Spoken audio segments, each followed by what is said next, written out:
Abusuya makwaba edeba POG media so na mama ni tia media enu so yedi ne da ewo POG so bra e betena ase ne de my Ghana political stories ni bi ya boaboa no na chese yeso ye de ababa so my Ghana ewo POG media so na chese mo so ma hu de eko ene de ba ne ye de ni enso ebo de Ryan say man de ni enso edi eye OSP ensensem na chi a nam so ma mpanyimfo na chese ewo my Ghana mu amoka bi ewom e de oma no tu mu Oquaye Boni asebe ono so nam so ede koche eye mranim ni eye Martin Kwebu se ono so etimi ene soja ni bi entawantawa bi omunya no ono so nam so ejina saa yi no so na de che Martin Kwebu ana che parliament no mo twene sere ni abasa no mo hye se yen yi sa office no emfem free o man nam so e ma the former speaker of parliament eye Michael Quíet enso ede nsemi betu dwa ede fa dwumede yon ana se eye OSP ne ye ho na Amia koyeze na ni kasa ye mu na chese ono so back eye OSP a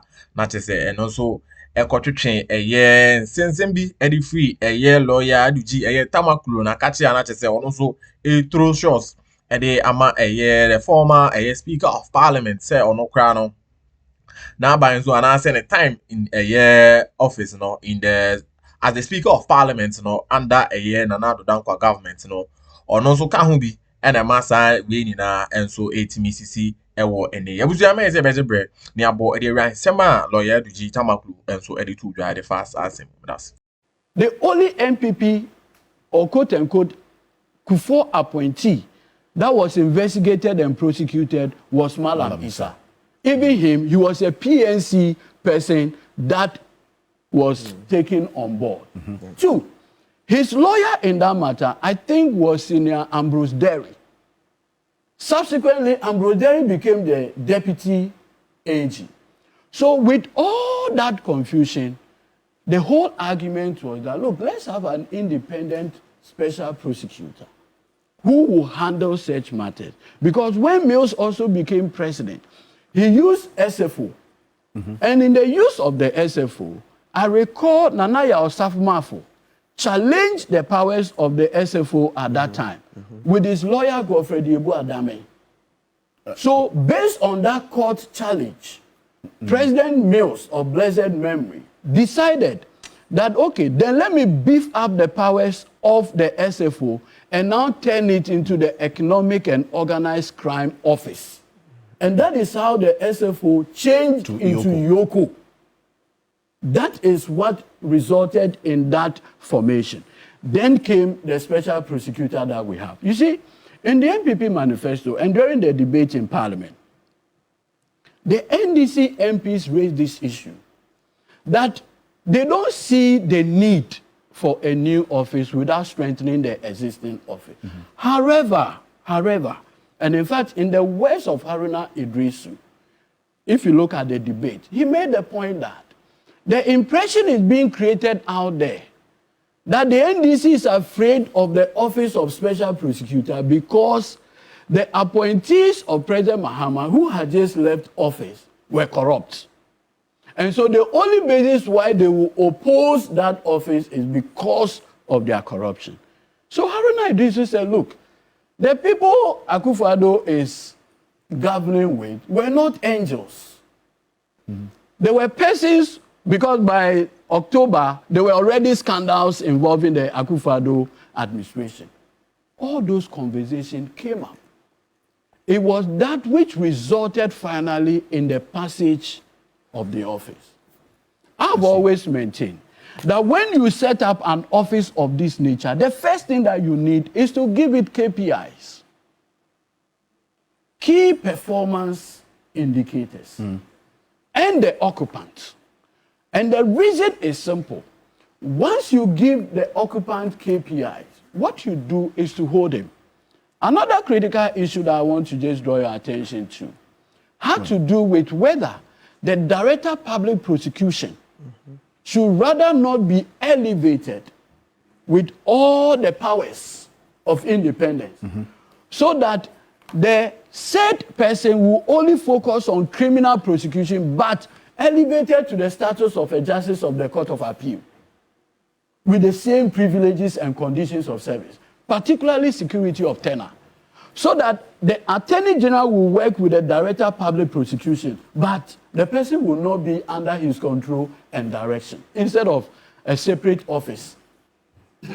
All these arguments, because if you look at the whole of Africa, imagine, I'm sure your research will show, in the whole of Africa, they don't have the Office of Special Prosecutor. What they have is the Office of Independent Director of Public Prosecution. South Africa has it, and many other African countries. Nigeria rather turned it into the EFCC. That's what Nigeria did with the EFCC arrangement.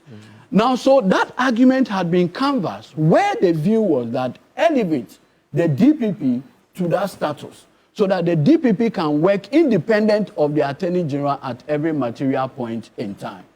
And that is how we came to where we are.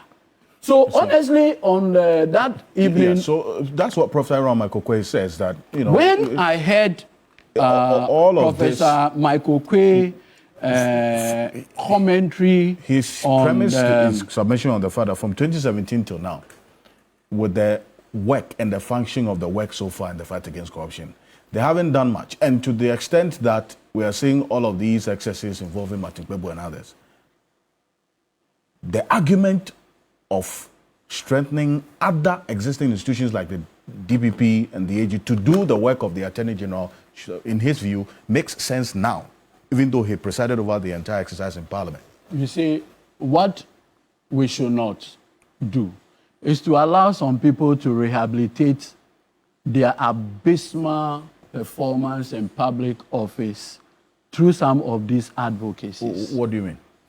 We know the record of Michael Oquaye as Speaker of Ghana's Parliament. But he's expressed his views. So Look, what do you mean? his Parliament is the worst since 1992.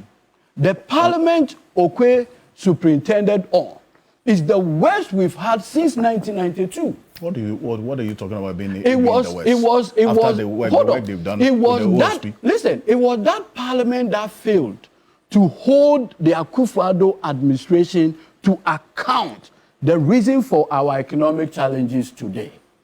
The Oquaye Parliament. We saw the DF Parliament. We saw Bamford Addo Parliament. We saw the Do Ajaho Parliament. And we are seeing, for me, I think one of the best parliament we've seen is the Bagbin Parliament between 2021 and 2024. That was accountability at its, peak. Because of the numbers. No, the number dynamic also aided. But I'm saying that Parliament that Speaker Bagbin superintended upon was one of the best when it comes to Parliament performing a countervailing function within our democratic space. So, with the greatest respect to Professor Michael Oquaye, his advocacy is regrettably, in fact, it is against corruption. In fact, it is against the fight against corruption. Because you see, and I would pray that President Mahama doesn't fall into this political trap. The political trap of what exactly? Like doing scrapping scrapping the office? It's a political trap. You are for the OSP. That's the office. The office can exist independent of the occupants. We can draw the distinction. And you see, in the wisdom of the makers of the law at that time, they realized that you can have an occupant who will become an octopus or even a monster. And so they pegged the conditions of service to that of a justice of the Court of Appeal. And so that if he misconducts himself, he is subjected to the rules governing superior court judges. And also, Parliament did something very profound. To give the occupant a non-renewable term. Fixed 7 years. After that 7 years, it matters not who you are. It's non-renewable. You can't do anything. You have to go home. Unlike the justices of the Court of Appeal, that once you are appointed, if you are appointed at age 50, until you get 70 years, you'll be there. This one, Parliament cleverly, circumscribed the law to say that after 7 years, you have to go home. For me, it was a clever thing to do. So that if you have a special prosecutor who had become overly, abusive of that office, that can be controlled. 2, most importantly, the office is subject to Article 146. Why? Article 146 proceedings have been removed used to remove even constitutionally independent office holders. Yeah. Electoral Commission, SHRAJ, and even now a Chief Justice of the Republic. So Parliament, in creating this law, provided enough safeguards in the law to check excesses. So with these to petitions, check abuse, these petitions against Kessie Jabeng that the presidency has acknowledged, is the proper 3 forum. of them. Is the proper forum to deal with that issue. Because you see, I have this view that is the rule of evidence. That's what our democracy permits. The rule of evidence. I can sit and use your platform and say, oh, Alfred is so and so. At the end of the day, you'll be subject to the rudiments of what? Evidence.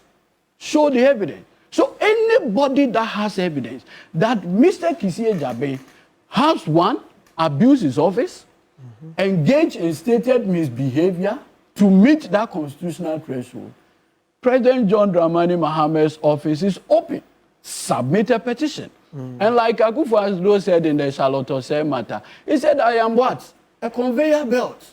The president will hand it over the Chief Justice for the Chief Justice to make the prima facie determination. And when that is done, 3 justices of the Court of Appeal or Superior Court will be empaneled with 2 civilians to go into the merit or otherwise. No, Edwin, they've changed the composition in the Act 959. They say 1 Superior Court judge, 1 investigator. So that 146, I'm wondering what they are doing with it, trying to change it a bit. Under no, 15, but you see, if you are subject to, that's the thing. 146, it's 146. Yeah, they said the that composition for 146 is constitutionally provided. but here they changed it in the Act. They say a chairperson who is a justice of the Supreme Court, B, a lawyer of at least 15 years standing at the bar, and C, 1 person with expertise in investigations. So they've even cut it short. They've varied it. So at least the Chief Justice has the burden of making the prima facie determination. You see, the reason why I've had to give Sound like you made a message over your poll like now someone subscribe you to a POG political media as well. Any day annual book on so about your post subscription. Now I say enough for so answer so it's me I catch me no so who the echo any day air by and I'm say POG media the internet the entire be our my Ghana political space in India happen now sabet me akano now who the echo any day air by and the same team is over your post so wait me so abo and the comment section on actually so wait me edin komo and answer on wait me actually adwen e dey afa dwumadi o na nsema na say e to edwano no efa eye ne ya the former speaker of parliament and so enam so be defend the OSP on so hu ne say ono ana amas we ni na si as compared to back ben na ono so ejina na na mo obo na dwuma hu ne say ono ye the west speaker of parliament ever since Ghana and so etimi enya independence abuzua me say beto aso ne tin sema and also we should but that's this chronology is for us to appreciate the fact that, look, if you have such an office, as human as we are, there's always the tendency, the tendency to even abuse your office. Yeah. I'll tell you something that happened. There was a former NDC appointee whose account was frozen by Yoko April 2017. After a year, he applied to the High Court to have that freezing, because it's a 1-year expiring date, to have that freezing order set aside. When we went to the court, Yoko didn't file any affidavit in opposition. So the judge, Georgina Dacha, then at the High Court, granted the application. Immediately we stepped out of court. Yoko filed an ex parte application to freeze the account again. I see. Yes. Immediately we left court. So now we brought another application to have it set aside. Upon all the arguments and everything, her ladyship, Georgina Dacha, said she wants to err on the side of caution. and refused the application to defreeze the account. So we approached the Supreme Court.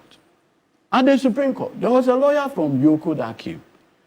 I recall vividly my Lord Justice Duce asked the lady lawyer, I think this is about 3 or so, that, madam, you said Opuni, yes, received X amount of money from a business person. Is that correct? He said that is correct. So why did you freeze the entire account? If that was the tainted transaction, freeze that particular transaction for the purpose of your evidence. I see. Because you're only preserving it for the purpose of your evidence gathering and investigation. So why freeze it? So for the 1 year that Yoko, you are frozen his account, how were you expecting him to live his life, having served this republic? Okay. And then the Supreme Court then said, look, we will not allow any investigative body to turn itself into a monster and to deal with citizens in the manner in which you were doing. And so the refusal by my lady Georgina Dacha to unfreeze the account was set aside by the Supreme Court unanimously. I recall vividly. Why I'm bringing this is that we must appreciate that all our law enforcement agencies over the period have one way or the other abused their powers.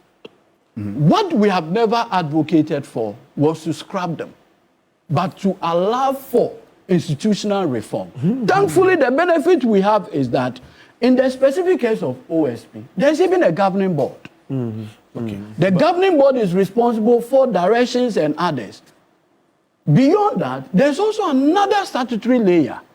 If you have a problem with specific SP, how you have to deal with the person.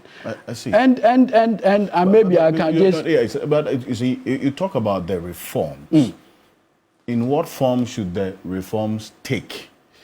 And is the sacking of Kesi Ejabeng a reform in itself? Because it's just an individual in the institution. Let me, so but that you before, reference, I'll come to you, but you said that you are praying the president doesn't fall to this political trap of scrapping the office. You also lauded the Speaker of Parliament, Right Honorable Alban Bagbin, for his work. But this is his position on the OSP as an institution, and why he says it was just for the politics of things. This is the Speaker of Parliament's verdict. Take a look. In fact, this morning I heard you people talking about one of them, that is the OSP. And if you recall, during the deliberation on the OSP, a number of us stated on the floor of this house that there's no constitutional basis. But we wanted to signal to the world that we are going to fight corruption. At the end of the day, we have seen the results. And we cannot continue to allocate that huge sums to the same office when we are not getting the results. This is one of the agencies we should be looking at. It's getting almost the same amount like the Attorney General's Department. Please, let's face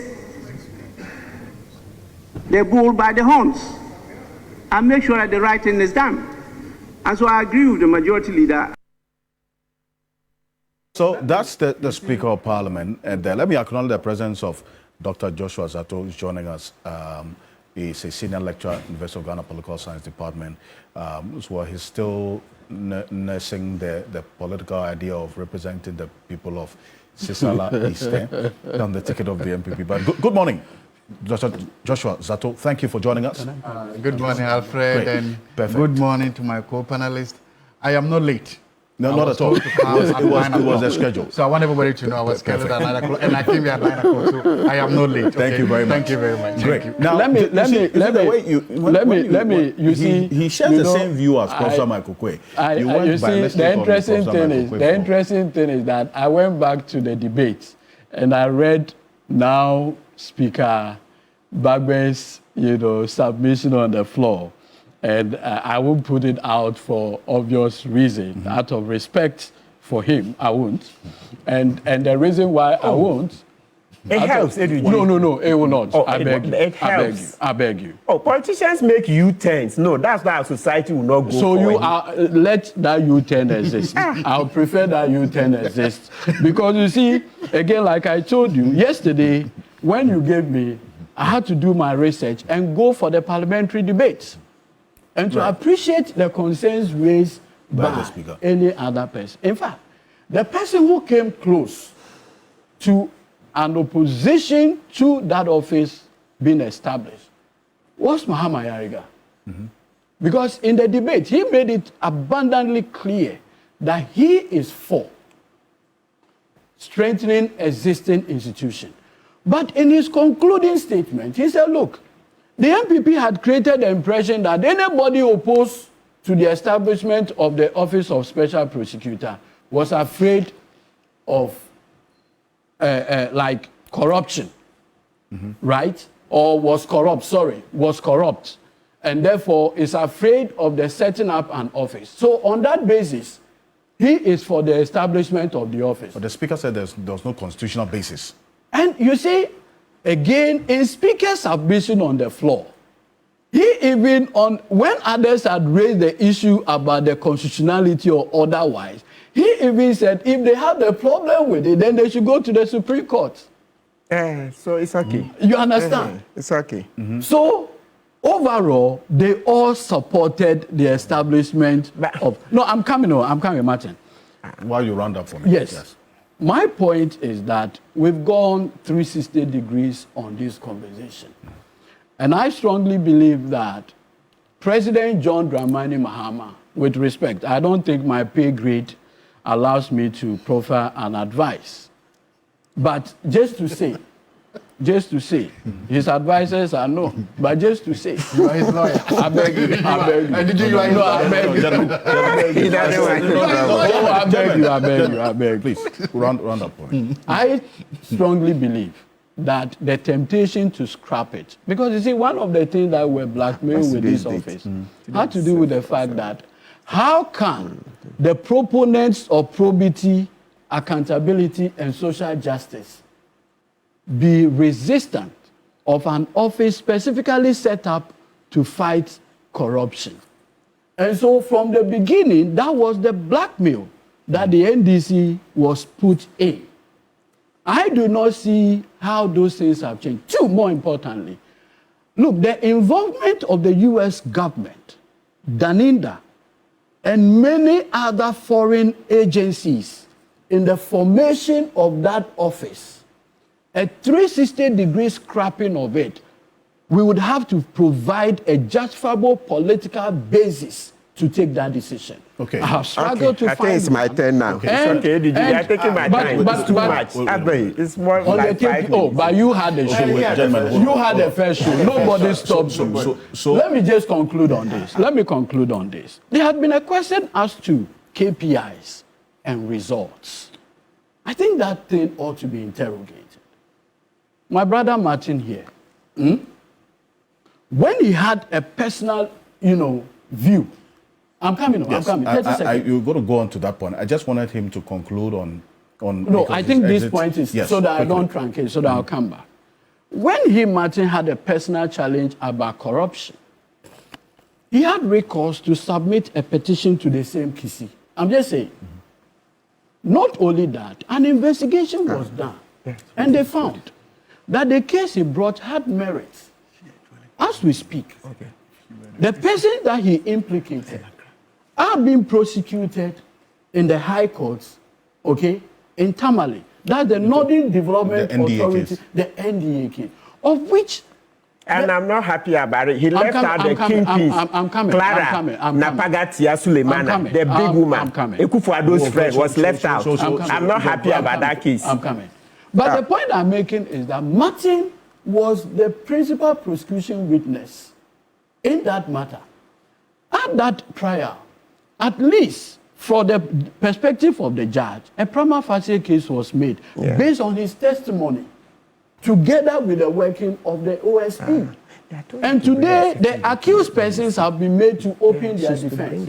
Like he pointed out, he had a mind who the accused persons will be. That's a different matter altogether. Okay. But I'm saying that we have a situation where today, at least, there's evidence of work being done. We can subject that work to key KPIs and come to the conclusion whether it is worth the amount we have put in and the result that is coming out. I think that. But as it so coming when I saw J Brand my POG Media nearby Eddie Bra Media you say POG Media de about Ghana authentic political stories, headlines, and the updates are happen on Sabbath me come on also the echo and the banner messages. There's also subscribers still up and the also be drop subscription now I share enough for so answer so at me come me so about in the comment section on our waiting me come and the fact Media. But that's it so J Brand my POG best share.